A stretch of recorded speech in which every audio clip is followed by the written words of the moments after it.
Hello and welcome to the Stitch of the Week. This week we're going to be learning a stitch called the crossed ripple. And this particular one starts out with a count of 3 stitches plus 2. That's what you need to complete your stitches across.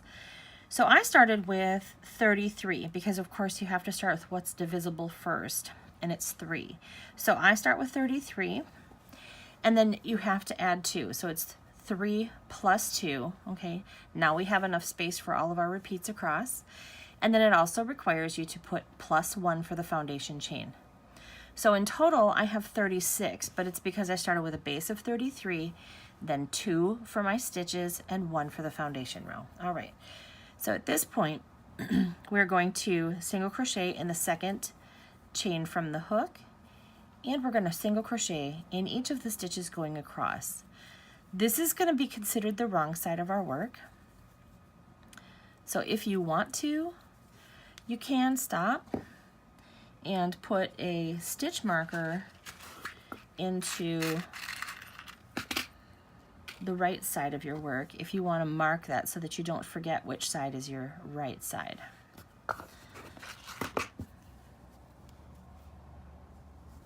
And then just continue on with your single crochets. All right, I've completed all of my single crochets across, and I just realized how this must look, but my skein decided that it did not want to pull from the center, so it gave me lots and lots of extra. Moving on with our pattern, we are going to now chain 3. This counts as a double crochet, and turn your work. You're going to skip this first one. You're also going to skip the next 2. So you're actually going to be starting in the 1, 2, 3, 4th from the end. You're going to put a double crochet there. You're going to chain 1, and now counting back 2, you're going to put another double crochet, keeping all of your work to the front. Now, if you've completed that, you just made yourself an X. That is what they call a cross stitch or an X stitch. Now we are going to do another double crochet, and we're going to skip the next 2, and we're going to put that double crochet into the next one and chain 1. And it's going to feel like it's kind of pulling things up. Just remember to keep your stitches fairly loose so that there's some play in your work. And then go ahead and count back 2 and double crochet, always keeping your work to the front. Go ahead and skip, and now this is the one we worked in, so we're skipping another 2, double crochet, chain 1, count back 2, and double crochet. Continue that across, skipping 2, the double, chain 1, counting back 2,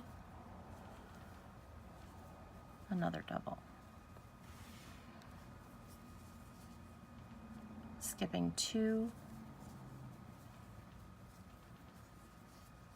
counting back 2.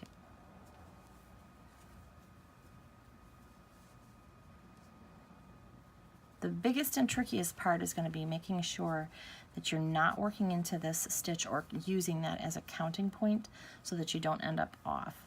So always realize this has been worked in, so you're going to be counting the next 2 or skipping the next 2.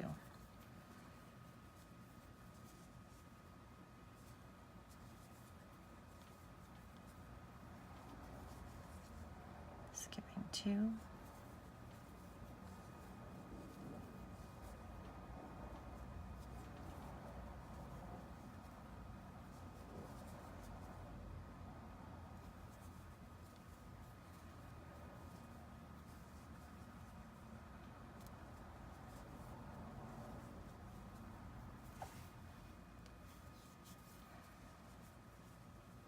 Skipping.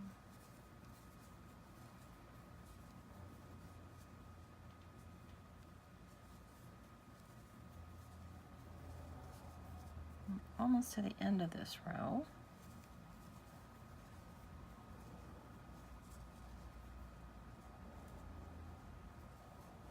Okay, working on the last X, skipping 2, and it's okay that you have that one left. We're going to use it.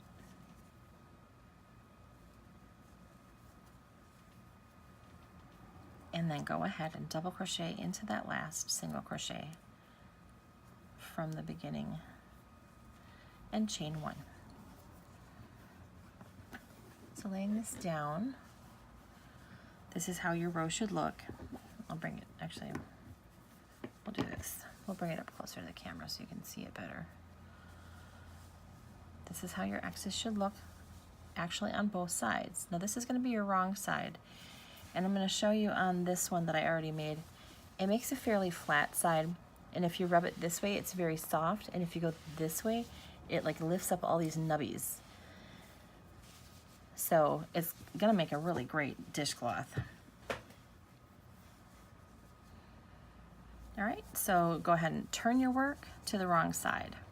You are going to just single crochet into each of the double crochets and that chain 1 space going across.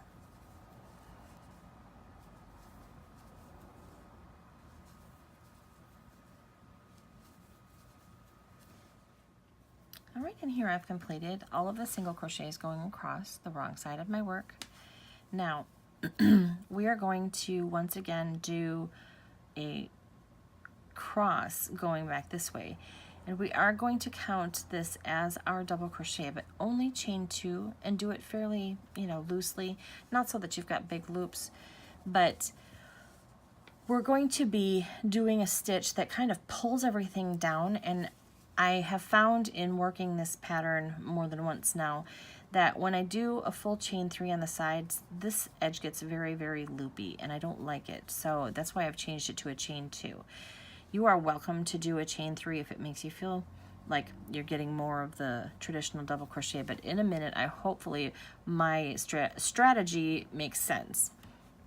Okay, so go ahead and skip this one again, and you're skipping the next 2 and put a double crochet into the 4th from the edge.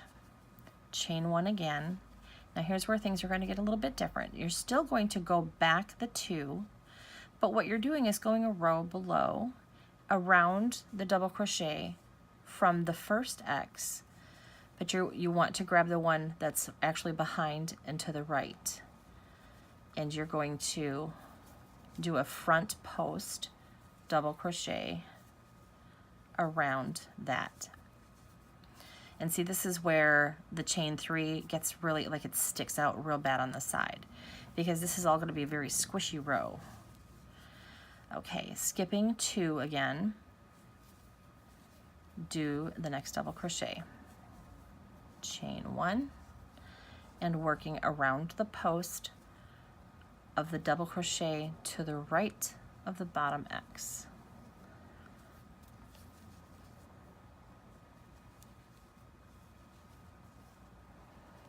And I try to leave mine kind of loose when I'm pulling up.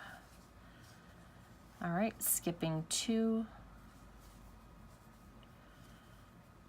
chain 1 around the post,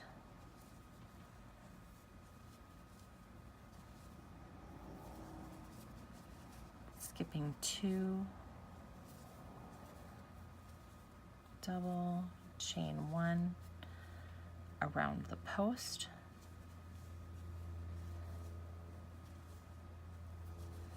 keep doing that across X, and skipping 2, and I'm putting around the post, and then you double crochet into the last single crochet just like usual, chain 1, and you are going to turn, but I just want to show you how squinched up that looks. Now it looks all smushed down, and like, how can it possibly end up being as pretty as this? Well, that little single crochet row that we did before actually helps pull this whole thing up. So let's chain 1 and turn, and go ahead and single crochet into each of your double crochets and your chain 1s going across.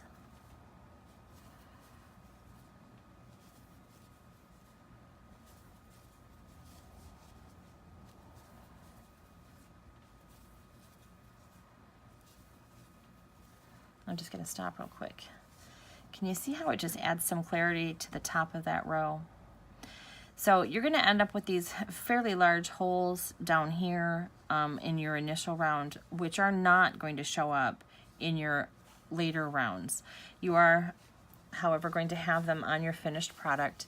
There's going to be some holes on this edge and then some holes on the chain edge. So this is where I chained 3 a few times, and then I realized that I liked the chain 2 much better. Okay, so let's go ahead and keep going.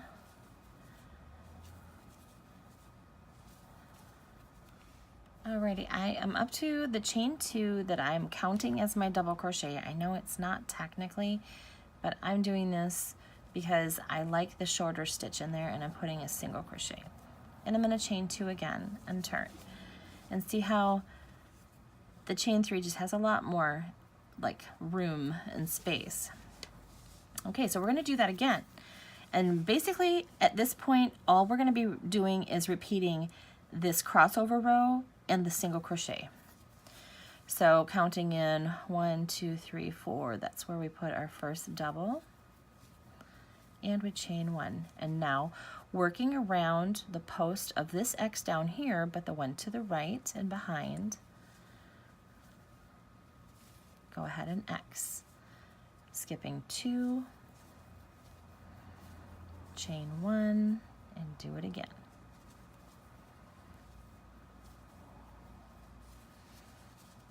And skipping 2. This really doesn't take that long to work up a dishcloth, but it might be a little bit slower than some of the other ones that we've done recently.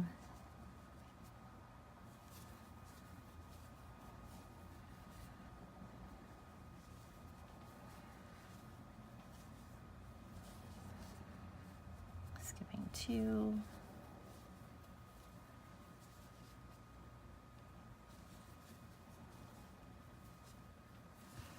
Alrighty, you go ahead and keep on working on that, and the next row is going to be a chain 1 and single crochet in each of them going across. Keep going and go till you hit the length that you like. I did 13 repeats, so there's, let's see, I've got of the cross I did 1, 2, 3, 4, 5, 6, 7, 8, 9, 10, 11, 12, 13. 13 was the length that I like the best, just because I like to be able to put all of my hand in the middle of a dishcloth. So you can determine how long you want your dishcloth to be. All right, here is the completed, and I just wanted to point out that I've done a total of 1, 2, 3, 4, 5, 6, 7, 8, 9, 10, 11, 12, 13, 14 of the crisscross rows. I did end with a row 3 so that my work was straight across the top.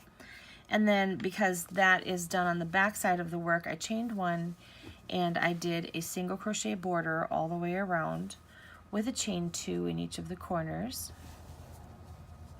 And then going down the side, I put 2 single crochets into each double crochet row end and 1 single crochet into each of the single crochet row ends.